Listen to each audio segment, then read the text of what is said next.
The sun had barely broken through the morning clouds when Malcolm tightened the knot of his borrowed tie, standing on the edge of a life-changing opportunity. Today was his big shot, a job interview at one of the most prestigious tech companies in the city. But as fate would have it, a simple decision on the side of a road would change his life far more than any interview ever could. Malcolm Daniels was 24, recently graduated, and carrying the weight of dreams too heavy for most his age. Born and raised in a neighborhood where hope was a rare currency, he had clawed his way through college with scholarships, part-time jobs, and sleepless nights. His mother, a nurse who worked double shifts, always said, "When you help someone, you're investing in a better world." Malcolm had taken those words to heart. The day of the interview had arrived after weeks of preparation. He had studied every question, polished his resume, even practiced his handshake. The company, Retech Solutions, was known for innovation, and for how hard it was to get in. This opportunity could break generational curses. With just 20 minutes left before his appointment, he took a shortcut through a quieter road on the edge of downtown, hoping to make it early. Then he saw it. An old, beat-up Buick was stranded on the side of the road. The driver, an elderly white man in his 70s, was kneeling beside a completely flat tire, clearly struggling to loosen the bolts.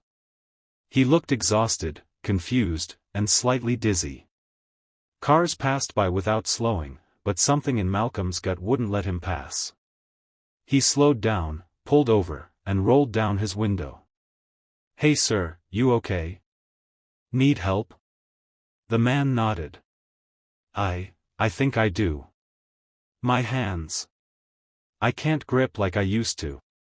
Tried calling someone, but no signal out here." Malcolm hesitated. The clock in his car blinked, 9:42 a.m. The interview was at 10 a.m. sharp. If he left now, he could still make it. But if he helped, he'd almost certainly be late, or miss it entirely. He took a deep breath, looked back at the man, and said, "Pop the trunk. I've got you." The man gave him a puzzled look, then a soft smile.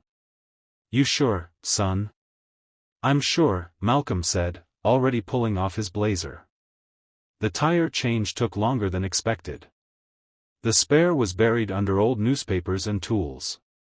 The bolts were rusted tight, and the summer heat beat down on both of them like punishment. Malcolm's shirt was drenched with sweat, his fingers blistered by the time the job was done. The man offered him a few crumpled dollars as thanks, but Malcolm refused. "You looked like you needed help." "That's enough," Malcolm said kindly. The old man looked him in the eye. "What's your name, son?" "Malcolm. Malcolm Daniels." "Where were you headed, Malcolm?" He laughed softly, wiping sweat from his brow. "To an interview, for a job I guess I just missed." The old man's eyes changed. Something deeper than surprise flickered in them, but he said nothing more than, "Well, I hope someone sees what I just saw in you." They shook hands. Malcolm drove away, heart heavy but oddly at peace. Back home, he changed clothes and emailed the company to apologize for missing the interview, explaining honestly what happened. He didn't expect a reply. He applied for other jobs. Weeks passed. Nothing came.